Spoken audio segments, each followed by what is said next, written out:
Welcome to Ruby's Tales. Hello बच्चों, अगर आपके घर के दरवाजे पर रात के 12 बजे कोई नॉक करे और बाहर कोई भी ना हो तो आप क्या करोगे? आज की कहानी एक ऐसी ही रात की है। इस कहानी का नाम है द सॉफ्ट नॉक गोस्ट। एक शांत सी रात थी। आसमान में चांद और तारे चमक रहे थे।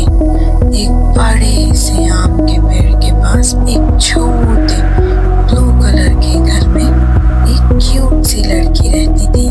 उसका नाम था रिया। रिया के फेवरेट हॉबीज थे ड्राइंग और कलरिंग करना। रिया को कहानियां सुनना पसंद था और सोने से पहले हमेशा अपनी मम्मी से एक कहानी सुनती थी। रिया बहादुर थी, लेकिन उसे भूतों से बहुत डर लगता था। उस रात जब रिया अपने रूम में ड्राइंग बुक में कलरिंग कर रही थी, तब अचानक डोर पे एक नॉक नॉक की आवाज आई। रिया की स्केच पेंसिल हाथ से गिर गई। उसकी विंडो खुली हुई थी। कर्टन्स हवा में धीरे धीरे हिल रहे थे और रूम में ठंडी हवा चल रही थी। रिया ने नर्म आवाज से पूछा, कौन है? कोई जवाब नहीं आया। फिर से आवाज आई, नॉक नॉक। रिया का दिल जोर से धड़कने लगा। उसने अपने टेडी को कस के पकड़ लिया। रिया धीरे धीरे दरवाजे के पास गई।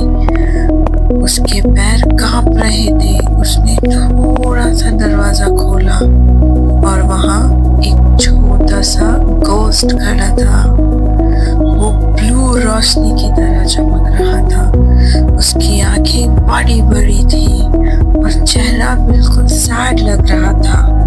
वो बिल्कुल भी स्केरी नहीं था। गोस्ट ने बहुत ही सॉफ्ट आवाज में कहा, प्लीज डरना मत, मैं आपको डराने नहीं आया। मेरा नाम माइलो है। क्या आप मेरी मदद करेंगी? रिया हैरान हो गई। उसने सोचा, गोश्त सॉरी बोल रहा है। माइलो धीरे से कहा, मैं अपने घर का रास्ता भूल गया हूँ। रिया की आवाज कांप रही थी। रिया को डर लगा, पर उसे माइलो पर दया भी आई। माइलो बोला, मैं गार्डन का रास्ता ढूंढ रहा हूँ, क्या तुम मेरी हेल्प करोगी?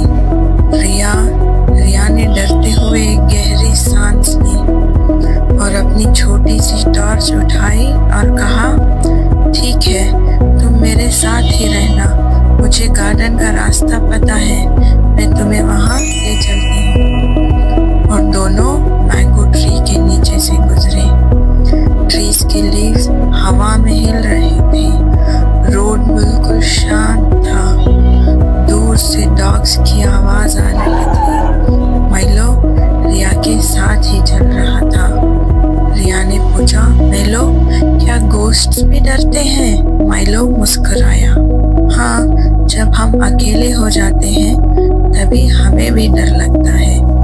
रिया भी मुस्कुराने लगी। जब वो पुराने कुएं के पास पहुंचे, तब अचानक लाइट चमकने लगी। मिलो की आंखें चमक उठी। उसने खुशी से कहा, ये मेरे घर की लाइट है। वो थोड़ा सा ऊपर उड़ा और रिया की तरफ हाथ हिलाया। थैंक यू रिया, तुम बहुत बहादुर हो, कहकर वो चला गया। रिया के दिल में वार्म फीलिंग्स महसूस हुए। उस रात जब रिया सोने जा रही थी, उसने विंडो से चांद को देखा और मुस्कुराकर सो गई। फिर एक हल्की सी आवाज आई, नॉक नॉक। इस बार रिया को डर नहीं लगा, क्योंकि अब उसे पता था कुछ गोश्ट्स सिर्फ हेल्प चाहते हैं। The end, the moral of the story ये है, जो चीज स्केरी लगती है वो हमेशा बुरी नहीं होती और डर में भी काइंडनेस दिखाना बहादुरी है। मुझे उम्मीद है आपको आज की कहानी अच्छी लगी।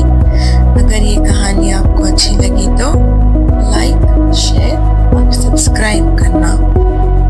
अगर आपको कोई कहानी लिखवाना। फिर मिलते हैं अगली कहानी में, तब तक के लिए गुड बाय बच्चों।